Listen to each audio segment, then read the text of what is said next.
സംസ്ഥാനത്ത് സ്വർണ്ണവില വീണ്ടും സർവകാല റെക്കോർഡിൽ. ഗ്രാമിന് 105 രൂപയും പവന് 840 രൂപയും വർദ്ധിച്ച് 71,360 രൂപയാണ് ഒരു പവൻ സ്വർണത്തിന്റെ വ്യാഴാഴ്ചത്തെ വില. സ്വർണ്ണവിലയോടൊപ്പം 3% GSTയും കുറഞ്ഞ പണിക്കൂലിയായ 6% HUID ഹോൾമാർക്കിംഗ് ചാർജ് കൂടി കൂട്ടുന്നതോടെ ഒരു പവൻ സ്വർണ്ണാഭരണം വാങ്ങുവാൻ ഇനി ഉപഭോക്താവ് 77,500 രൂപയിലധികം നൽകേണ്ടി വരും. ന്യൂസ് ചാനൽ ന്യൂസ് തയ്യാറാക്കിയ പ്രത്യേക റിപ്പോർട്ടിലേക്ക്.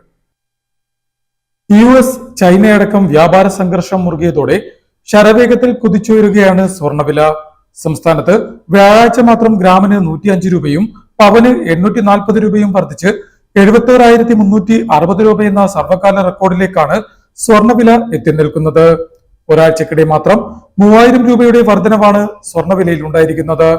സ്വർണ്ണവിലയോടൊപ്പം കുറഞ്ഞ പണിക്കൂലിയും 3% GSTയും HUID ഹോൾമാർക്കിംഗ് ചാർജ് കൂടി കൂട്ടുന്നതോടെ ഒരു പവൻ സ്വർണ്ണാഭരണം വാങ്ങണമെങ്കിൽ ഉപഭോക്താവിന് 77,500 രൂപയിലധികം നൽകേണ്ടി വരും.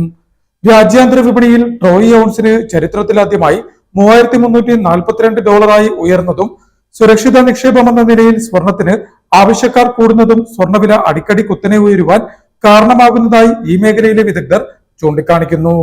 ഡോളർ രൂപ വിനിമയ നിരക്ക് മാറുന്നതും സ്വർണ്ണവില ഉയരാൻ മറ്റൊരു കാരണമായി വിദഗ്ധർ പറയുന്നു. ഇത്തരത്തിൽ അനുദിനം റെക്കോർഡ് തകർത്ത് സ്വർണ്ണവില മുന്നോട്ട് പോകുന്നുണ്ടെങ്കിലും ഈ മേഖലയിലെ ചെറുകിട വ്യാപാരികളെയും വിവാഹ പാർട്ടികളെയും വിലവർദ്ധനവ് സാരമായി ബാധിക്കുന്നതായും റിപ്പോർട്ടുകളുണ്ട്. രാജ്യാന്തര സ്ഥിതിഗതികൾ ഇതേ രീതിയിൽ തുടരുകയാണെങ്കിൽ വരും ദിവസങ്ങളിലും സ്വർണ്ണവില കുതിപ്പ് തുടർന്നുകൊണ്ടേയിരിക്കുമെന്നും വ്യാപാരികളും സാക്ഷ്യപ്പെടുത്തുന്നു. News star news, Alappuzha.